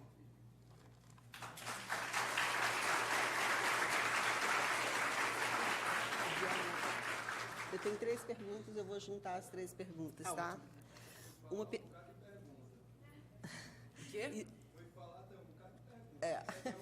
Não, eu vou tentar tudo. Eu vou juntar aqui as 3 perguntas e nós vamos ter que encerrar as perguntas por causa do horário. Eu vou conseguir, vamos lá. Vou falar bem rápido. Agora eu vou falar rápido. Ouvi falar sobre escola charter. Você poderia explicar um pouco? A escola? Charter. Então, a resposta não. Bem... Charter? Não conheço. Infelizmente, gente, não quer dizer que não seja uma boa coisa, eu só não conheço, entendeu? Desculpe, entendeu? As pessoas não sabem tudo, pode ser maravilhoso, eu só não conheço. Não quer dizer nada, eu conheço muitas coisas que eu conheço, então tá tudo certo. Ah, essa? Essa chama-se a Escola Sem Partido. É o nome que ele deu, né? Aquele terror que ele inventou ali. Como as empresas podem transformar suas estruturas de treinamento para que se tornem instrumentos de educação voltados para a pessoa, como indivíduo que precisa conectar-se consigo mesmo e com os outros para romper o paradigma piramidal das organizações? É só as universidades corporativas não copiarem a escola tradicional. Jesus Cristo. Se você teve a chateação de ficar sentado numa cadeira lá, e você já fez, se você continua estudando, tem que estar em pé, andando, agindo, fazendo. como é que se faz para formar pessoas durante o trabalho? Ou seja, formação continuada, vivendo, criando problemas. É assim que se educa. Eu já participei de debates muito em universidades corporativas. Elas têm interesse em melhorar. Não estou falando uma crítica assim, não é isso. Eu estou dando uma dica, porque as universidades corporativas são necessárias, são importantíssimas, elas devem existir. Só que é necessário que a gente crie um modelo para o profissional que seja melhor do que o estudante. O próprio estudante de ensino fundamental já tem que estudar em ação. Que eu tô dizendo, minha defesa é essa, né? Quer dizer, se a criança tem que estudar em ação, estudar em centros culturais, estudar em museus, né? Como na Europa, gente. Quem domina os museus na Europa? Né? Quando a gente vai lá, vê isso. Só criança. Eles estudam no museu. Tem aula de matemática andando no museu. No Brasil é tudo sentado na cadeira, amarrado. Aí você vai para a universidade corporativa, põe pessoas aqui. Por melhor que eu seja, essa palestra só provoca, né? Só provoca. Que bom que provoca, mas trabalhar mesmo seria eu reunir um grupo, pode até ser grande, eu faço isso com redes municipais. Eu faço um grupo de 1.000 pessoas e trabalho durante um ano. Né? Então dá para fazer grande também, mas tem que pôr questões. E vocês trabalharem, discutirem, pesquisarem, aprenderem e retornarem, entendeu? Se esse for esse modelo de educação viva, móvel, não precisa ter cadeira parada, também pode ter uma sala, mas não é esse o objetivo, eu não tenho dúvida. Na hora de resolver problemas, a gente está sempre no complexo, no ético, sabe, no corajoso, é isso que a gente tem que fazer. E a última questão provocativa aqui. É possível ser 100% ético? Olha, pode ser 100% ético, sim, mas não quer dizer que você não erre, tá? Ser ético... eu vou contar uma historinha já que acabou, né? É porque essa é uma coisa legal de falar, é uma porta boa para abrir e encerrar. Se é possível ser 100% ético. Eu estava estudando com um grupo que eu tenho há muitos anos, no Leblon, de pessoas, já são mais senhoras, na maioria mais velhas, né? Aí você fala senhoras, não, são senhoras, uma delas foi quase ministra da Educação, a outra foi, sabe, são pessoas velhas, de 70, 80, tem uma de 90, dois que morreu a semana passada. Mas são pessoas que atuaram na sociedade, é verdade, pessoas que tiveram uma vida inteligentíssimas, sabe? São a maioria mulheres, porque no meio da tarde, poucos homens, mas é um grupo que eu adoro de paixão. Então, uma vez a gente estava estudando, a gente está junto há 12 anos, para vocês terem uma ideia. Mesmo grupo varia um pouco, mas há 12 anos que a gente trabalha junto. E uma vez a gente estudou sobre Zen Budismo, porque eu gosto do Zen Budismo, porque no Espírito Santo tem um mosteiro Zen Budista muito bacana, e eu comecei a tratar o tema, gosto muito do tema e tal. Aí o budismo fala do correto, né? E elas falaram para mim, professora, você diz que ser ético é agir corretamente. Mas como agir corretamente? Como é que você vai saber o que é correto? A gente nunca sabe. Eu falei, sabe sim. E isso que eu vou falar é tirado dessa visão zen budista que eu trago até hoje, que eu aprendi ali, que é o seguinte: se eu sei as regras, conheço, porque tem que saber, minimamente, né? Tem gente que não sabe mesmo. Tem gente que na favela do Rio de Janeiro tem 15 anos e não tem certidão de nascimento. Tá? Tem gente que nunca desceu o morro. Tem lugares no Rio de Janeiro, na favela, que as pessoas ficam quase sem roupa. São muito gordos e muito velhos, se moram no alto, não podem mais descer. Porque se descer, não consegue subir, certo? Então fica morando que nem bicho. Isso existe, gente. Isso existe, por incrível que isso possa parecer. Então é preciso primeiro que você saiba. Você conheça as regras, entende como funcionam essas regras.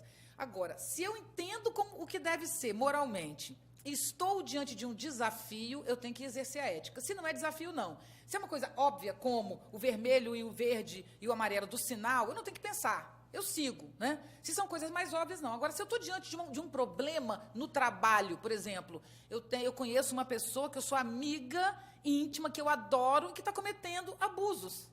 O que eu faço? Eu já falei para ela que eu não concordo, ela diz que está incorreto, ela continua fazendo. Eu vou trair a minha amizade de antes, a pessoa me ajudou, sabe? Já me ajudou financeiramente, sei lá. Humanamente eu devo a essa pessoa, mas eu devo à minha empresa. O que você faz? É uma pergunta que você tem que pensar como fazer. O ideal é você encontrar uma maneira de fazer o seu amigo mudar de posição, né? Seria o ideal, já que é teu amigo. Mas você faz, enfim, o certo a gente não vai discutir aqui. O que eu quero dizer é que quando aparece o problema, você tem tudo some, sabe? Sai. Então, o que é ser ético? É você pensar neste problema a partir do correto. O que é o correto? O correto é você usar o seu raciocínio para encontrar a saída correta. Aí você encontrou. Aí você pergunta para você mesmo, essa resposta que eu encontrei me beneficia? Eu estou ganhando alguma coisa? Eu estou envolvido particularmente na solução ou não? Se eu conseguir ser isenta e não me beneficia, eu penso, beneficia alguém que eu quero defender? Não. Se eu tive liberdade para chegar a essa conclusão, sem me beneficiar nem beneficiar ninguém, eu estou sendo ético, certo? Não quer dizer que eu esteja certa. A minha posição pode ser errada. Depois que eu tomei a posição, eu vi que eu errei muito, que eu tomei a posição errada. Aí, sabe o que eu vou fazer? Se eu sou ética, é assim que a ética funciona. É um aprendizado que eu vou acumular ao que eu já sabia. Na hora que eu avaliar a próxima questão racionalmente, eu tenho esse conteúdo aqui. Quem aprende a fazer isso desde pequena, você vai ganhando um acúmulo de experiências, de situações, que você consegue avaliar com muita retidão e clareza. Então, é possível, sim, ser ético, o que não quer dizer que você vai acertar, certo? Às vezes, a gente não consegue ser ético, mesmo sabendo o caminho certo, né? Quando envolve filho, quando envolve uma pessoa muito... A gente não é só racional, a gente também é emocional. O nosso lado emocional é a nossa paixão, não é isso? Paixão, gente, a palavra em grego, patos, escreve com TH, é a mesma que origina patologia, a doença. Então, o que é a paixão? A paixão é uma doença dos sentidos em que eles ficam tão poderosos que você perde a sua capacidade de agir. Uma paixão, por exemplo, um amor, né, sexual, afetuoso, é uma coisa tão forte que pode fazer uma pessoa cometer gestos que ela não cometeria, dominada pela paixão. Então, ser ético, esse é um outro ponto. Eu não falei isso hoje para não abrir nova porta, né? Mas, no sentido individual, ser ético é conseguir transformar paixão em ação, né? É conseguir ter o mínimo controle sobre o seu movimento, né? Para não chegar naquele negócio, mulheres que amam demais, né? Tem até uma ONG que trabalha com isso. Então, o que eu estou dizendo é que é possível ser ético, porque ética é uma postura. Então, eu achei que eu não estava me beneficiando. Eu realmente raciocinei, sabe? Só que eu estava me beneficiando, mesmo sem eu querer, porque a paixão é que estava me movendo e me cegou. Entende o que eu estou dizendo? Então, ser ético é lutar pela ética sempre. É nunca abrir mão da ética, mesmo que você a deixe de lado por não conseguir agir da maneira correta. É mais ou menos como fazer dieta, é uma brincadeirinha. É mais ou menos como fazer dieta. A dieta funciona assim, eu sou boa nisso, porque eu passei a minha vida inteira mais ou menos com peso mais ou menos igual. Eu tenho muito pouca diferença de tempo. Tenho 52 anos e tenho mais ou menos o peso que eu tinha quando eu tinha 30 e 20 e poucos e tal. Então, significa assim, você faz uma dieta, é ética, né? Porque não é fácil, às vezes é duro ser ético, né? Tem que cortar na carne, às vezes. Aí você faz a dieta e começa, aí você está super bem. Aí chega um fim de semana, você abre mão, você fala, sai da dieta e entrega. Não, se você saiu no domingo, na segunda volta. Mas na terça eu errei de novo, volta na quarta. Entendeu? Aí você recupera. Agora, você diz assim, perdi a dieta e chuta a lata, você vai engordar mais do que estava antes de começar a dieta. É a mesma coisa com a ética. Eu sou ética e luto. Às vezes eu não conseguia, fico com raiva de mim porque eu não consegui, ou porque eu não fui capaz, ou porque eu me beneficiei. Adianta eu me torturar? Não, amanhã eu levanto e vou começar tudo de novo, e vou consertar o que eu fiz. É um movimento de vida. Se a gente entender que este movimento constante beneficia, antes de tudo, você mesmo, você vai ser ético. Porque a luta para a sua saúde, a luta para o seu bem-estar, né? Esse é o prêmio que, de fato, a gente ganha sendo ético. E eu vou terminar dizendo uma coisa que é do Nietzsche, que é muito legal, que o Michel Foucault também usa muito, que é a ideia de vida como obra de arte. Um artista, quando constrói uma obra, ele não constrói a obra, ele constrói a si mesmo. Tanto que depois que ele faz, ele não está preocupado, né? Quando a Clarice Lispector escrevia seus contos, ela estava fazendo aquilo para ela não enlouquecer, porque ela tinha uma sensibilidade tão grande, né? Então ela se torna melhor. O Nietzsche acha que a gente nasceu, e a vida nos deu esse desafio, para que a gente continue o processo da natureza. O ser humano dá continuidade à obra da natureza no mundo dos homens. Lute eternamente para ser melhor do que você é. Se você me magoa, Rosângela, me maltrata, me fere, eu tenho o direito de te ferir, mas eu tenho a grandeza de não me igualar a você. Eu mereço não devolver, eu tenho direito de devolver, mas eu sou grandiosa quando eu não devolvo a você o seu retorno. Não é isso. Devolver a você a agressão é me colocar no mesmo nível que você. A gente tem que buscar a elevação moral, espiritual, humana e fazer da vida uma obra de arte. Isso significa caminhar para chegar na velhice com uma grande velhice, com orgulho de si, com orgulho do que você construiu no mundo. Isso é o que a gente tem que aprender. E como nós estamos cada vez mais envelhecendo mais, meus queridos, comecem a investir numa velhice tranquila. E não é financeiro que vai te dar uma velhice tranquila. É o seu coração, é a sua ética, é o seu lugar no mundo. Sinta que você viveu. Aí você vai completar essa outra parte da história, que é morrer, que está em todo mundo. O Borges, aquele escritor argentino, quando tinha 80 e poucos anos, numa entrevista, ele falava, não, agora o que me importa já é experimentar a morte. Que isso, aquela coisa, né? Ele falou, não, você não está entendendo. Eu espero que a morte chegue para mim com alguma lucidez, porque eu experimentei a vida com muita lucidez. Eu também quero experimentar a morte. Se a morte faz parte da vida, eu quero experimentar esse gesto com tanta dignidade quanto eu levei a minha vida. Agora, se eu vivo para não morrer, eu acabo matando um monte de gente, levando um monte de gente comigo, né? Então, ser ético, gente, é assumir a nossa fragilidade humana. Nós somos apenas ninguém. Nós nos tornamos alguém quando a gente alimenta essa canaleta de viver com sinceridade, grandeza e, antes de tudo, valorizando a vida. A vida é algo milagroso que você recebeu e está segurando até agora. Quantas pessoas foram antes de você? Quantas pessoas queriam estar aqui reclamando do Brasil e não estão? A vida é um milagre, né? E isso que a gente tem que ter noção. Ter honra e grandiosidade para carregar esse infinito nas costas, ter grandiosidade para carregar adiante esse milagre, essa coisa que a gente não sabe o que é, que se chama viver, e ter modéstia, né? Nós não sabemos. Então, vamos nos afetar, vamos conviver, vamos nos abraçar, vamos entender que, de fato, o que importa para a gente é trocar afeto. Se é só isso, vamos nos afetar, né? É isso. Muito obrigado, foi um prazer.